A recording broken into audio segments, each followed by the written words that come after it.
Bookkeepers, it's Trudy at Maven. Odds are you're quite a bit younger than me, so let me take this opportunity to introduce you to George Burns, posthumously. George was a comedy legend who lived to 100 and never lost his edge. What made his words stick wasn't just the laughs, it was the truth that was tucked inside. So today I'm going to share 5 of his best lines and how they apply to business, bookkeeping, and life. And I'll give you real-world examples because this wisdom still works today. Gem number 1, you can't help getting older, but you don't have to get old. Great quote, because we all age, but curiosity and learning keep us young. Let's look at tech changes. It happens daily, or it certainly seems that way. And every time it does, a lot of older bookkeepers, like me, throw up their hands. If you're one of them, you know what I mean, and you know who George is already.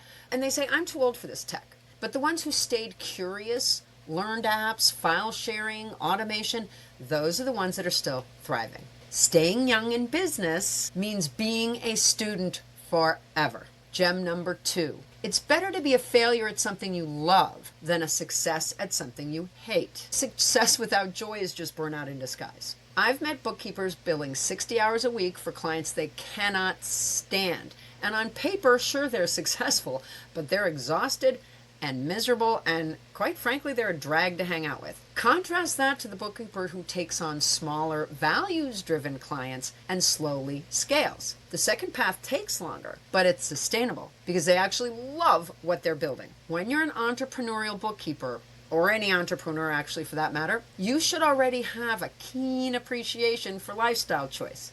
If you didn't, chances are you'd be working for someone else that keeps you pigeonholed. Love what you do, you could be stuck doing it for a very long time. Which brings us to George's third gem, which is a rally cry. Gem number 3, don't stay in bed unless you can make money in bed. Now, we are not talking about careers that actually make money in bed, okay? That is not what we're talking about here. This is about ownership and initiative. Nobody else will step up for you. Think of the bookkeeper who keeps saying, I'll join a networking group next year. I'll raise my hand for leadership role later. I'll build that website when things slow down. They're figuratively lounging in bed while opportunity walks right by. Meanwhile, the ones who step up, show up at BNI, ask a banker for referrals, or volunteer for a nonprofit, that's the one who sees results. This work requires dedication. No one's handing out empires in bed, because the truth is, the future won't wait for you. And speaking of the future, gem number 4. I look to the future because that's where I'm going to spend the rest of my life. I love that one. Yesterday is gone. Tomorrow is the investment. I know bookkeepers who cling to old methods, paper receipts, manual ledgers, even Excel sheets, and yeah, we all use those occasionally. They feel safe, but they're building in the past. The ones who adopt forecasting, dashboards, KPIs, they're building the future.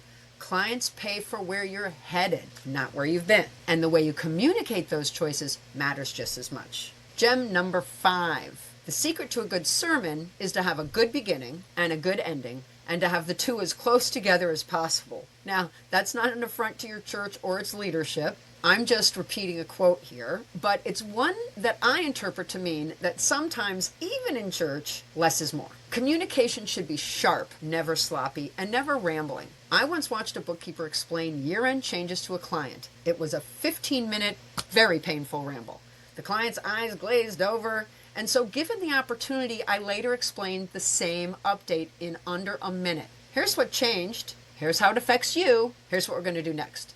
The client got it immediately. Long-winded doesn't impress. Clarity does. At the end of the day, George knew the power of making every word count. George Burns proved you could live long, laugh hard, and still drop wisdom that outlives you. His words are funny, but they also fuel us for today. Which of these 5 gems hit you the hardest? Drop it in the comments. I'd love to hear it. And let's keep mixing wisdom with humor to make our work a little bit lighter and a lot smarter. After all, it's bookkeeping. There's nothing funny about what we do. Laughter isn't just good medicine. It's a connector that makes things resonate. I hope some of this is resonating with you. If it is, make sure you subscribe so you don't miss out. And if you can squeeze in a quick thumbs up, you'll really be helping this new channel get started. And I'll see you in the next episode.